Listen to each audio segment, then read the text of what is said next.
I come to you today to speak of liars, lawsuits, and laughter. The first time I heard about Holocaust denial, I laughed. Holocaust denial? The Holocaust, which has the dubious distinction of being the best documented genocide in the world. Who could believe it didn't happen? Think about it.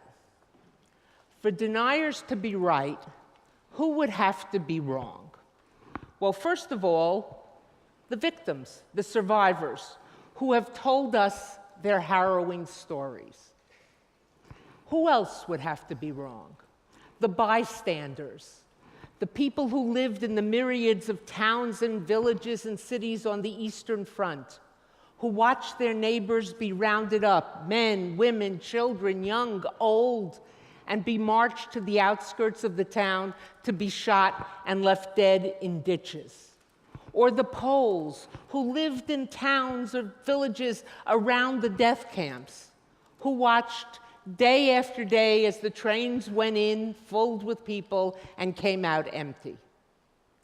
But above all, who would have to be wrong? The perpetrators, the people who say, we did it, I did it. Now maybe they add a caveat. They say, I didn't have a choice, I was forced to do it. But nonetheless, they said, I did it. Think about it. In not one war crimes trial since the end of World War II has a perpetrator of any nationality ever said it didn't happen. Again, they may have said I was forced, but never that it didn't happen. Having thought that through, I decided denial was not going to be on my agenda. I had bigger things to worry about, to write about, to research, and I moved on. Fast forward a little over a decade, and two senior scholars of the Holocaust, two most prominent historians of the Holocaust, approached me and said, Deborah, let's have coffee. We have a research idea that we think is perfect for you. Intrigued and flattered that they came to me with an idea and thought me worthy of it, I asked, what is it? And they said, Holocaust denial. And for the second time, I laughed. Holocaust denial? The flat earth folks? The Elvis is alive people? I should study them? And these two guys said, yeah, we're intrigued. What are they about? What's their objective? How do they manage to get people to believe what they say? So thinking, if they thought it was worthwhile, I would take a momentary diversion. Maybe a year, maybe 2, 3, maybe even 4. In academic terms, that's momentary. We work very slowly. And I would look at them. So I did. I did my research, and I came up with a number of things, 2 of which I'd like to share with you today. 1, deniers are wolves in sheep's clothing.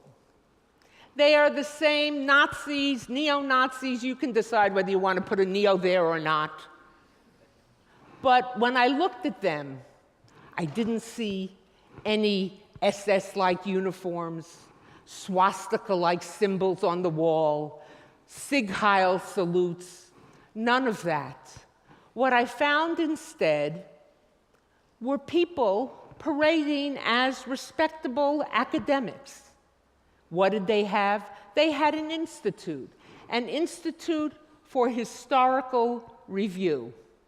They had a journal, a slick journal, a journal of historical review. One filled with papers, footnote-laden papers. And they had a new name. Not neo-Nazis, not anti-Semites, revisionists. They said, we are revisionists. We are out to do one thing, to revise mistakes in history. But all you had to do was go 1 inch below the surface. And what did you find there? The same adulation of Hitler, praise of the Third Reich, anti-Semitism, racism, prejudice. This is what intrigued me. It was anti-Semitism, racism, prejudice, parading as rational discourse. The other thing I found, and we saw a slide earlier about facts and opinions. Many of us have been taught to think there are facts and there are opinions. After studying deniers, I think differently. There are facts, there are opinions, and there are lies. And what deniers want to do is take their lies, dress them up as opinions, maybe edgy opinions, maybe sort of out-of-the-box opinions, but then if they're opinions, they should be part of the conversation. And then they encroach on the facts. I published my work. The book was published, Denying the Holocaust, The Growing Assault on Truth and Memory. Came out in many different countries, including here in Penguin, UK, and I was done with those folks and ready to move on. Then came the letter from Penguin, UK. And for the third time, I laughed. Mistakenly. I opened the letter, and it informed me that David Irving was bringing a libel suit against me in the United Kingdom for calling him a Holocaust denier. David Irving suing me? Who was David Irving? David Irving was a writer of historical works, most of them about World War II, and virtually all of those works took the position that the Nazis were really not so bad, and the Allies were really not so good, and the Jews, whatever happened to them, they sort of deserved it. He knew the documents, he knew the facts, but he somehow twisted them to get this opinion. He hadn't always been a Holocaust denier, but in the late 80s, he embraced it with great vigor. The reason I laughed also was this was a man who not only was a Holocaust denier, but seemed quite proud of it. Here was a man, and I quote, who said, "I'm going to sink the battleship Auschwitz." Here was a man who pointed to the number tattooed on a survivor's arm and said, "How much money have you made from having that number tattooed on your arm?" Here was a man who said, "More people died in Senator Kennedy's car at Chappaquiddick than died in gas chambers at Auschwitz." That's an American reference, but you can look it up. This was not a man who seemed at all ashamed or reticent about being a Holocaust denier. Now, lots of my academic colleagues counseled me, Deborah, just ignore it. When I explained you can't just ignore a libel suit, they said, who's going to believe him anyway?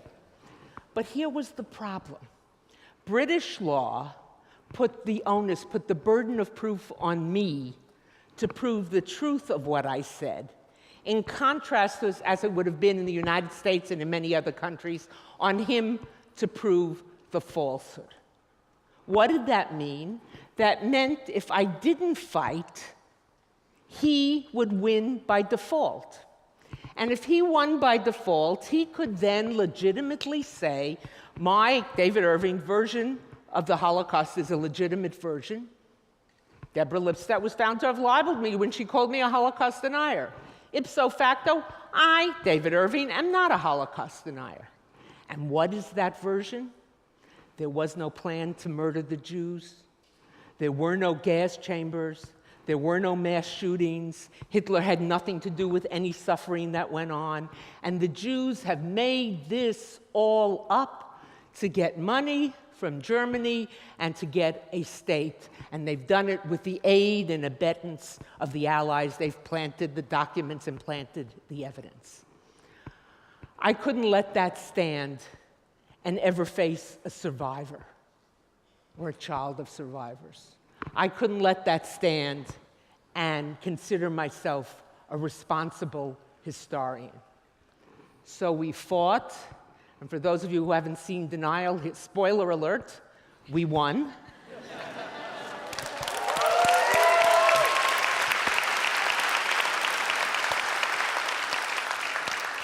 The judge found David Irving to be a liar, a racist, an anti-Semite.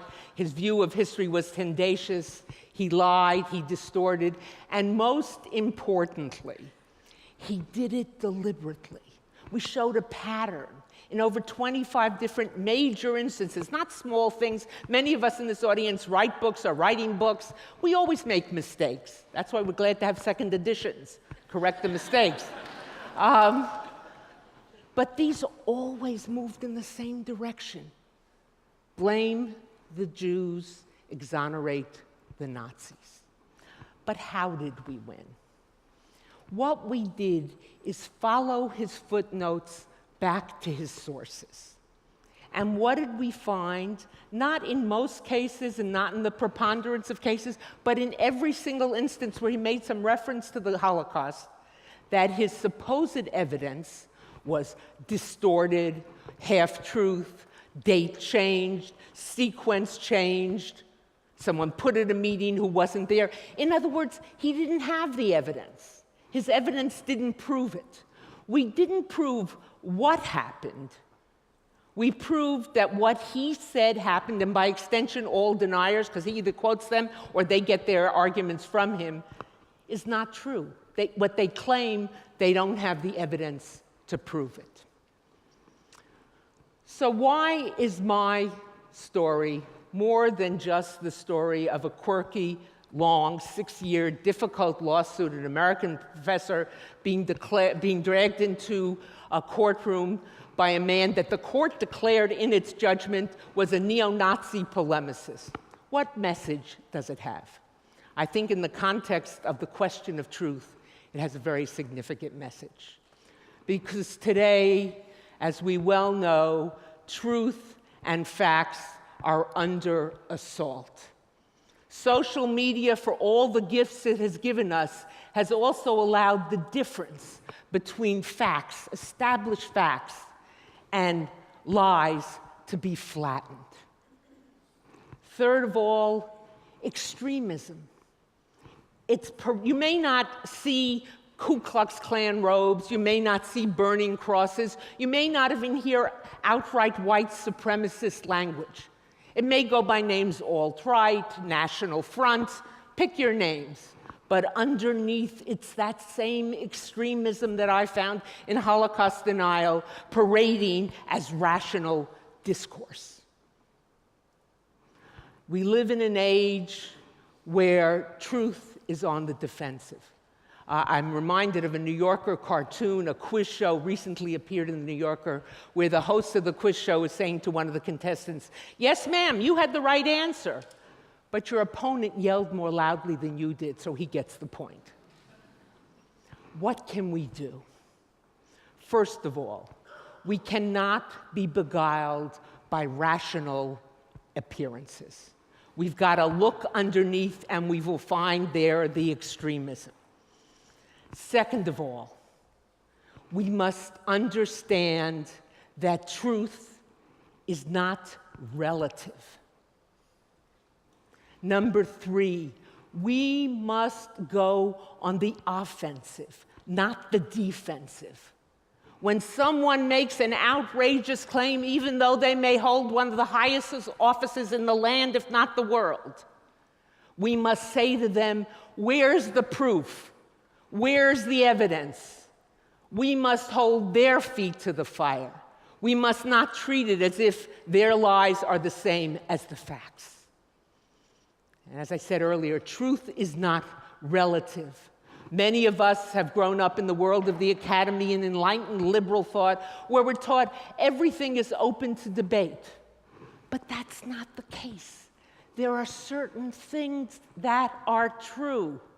There are indisputable facts, objective truth.